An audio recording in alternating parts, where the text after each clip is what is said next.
या क्रियात्मक शब्द का इस्तेमाल कर सकते हैं।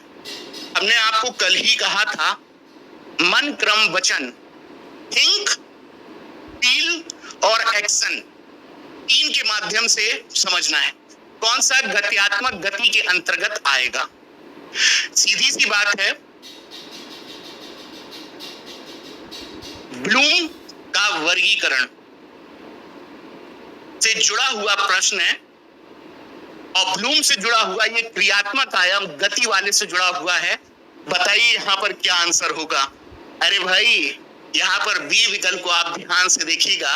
नियंत्रण का अर्थ होता है कंट्रोल और कंट्रोल का अर्थ होता है संतुलन।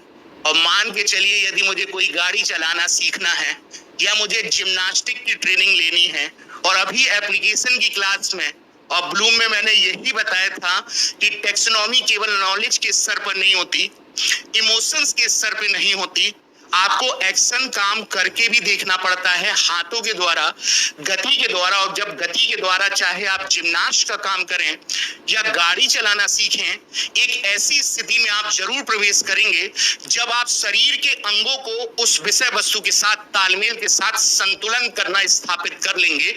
तो ध्यान रखना, नियंत्रण, कंट्रोल, संतुलन जो है वो ब्लूम के वर्गीकरण के क्रियात्मक पक्ष से जुड़ा हुआ मामला है, एक्शन से।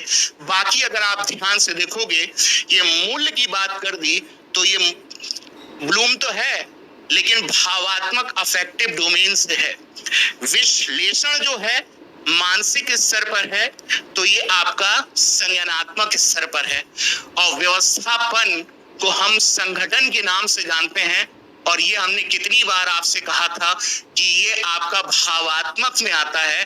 तो सिंपल सा फंडा जो आपको आंसर चाहिए था, यहाँ पर बी विकल्प मिल गया।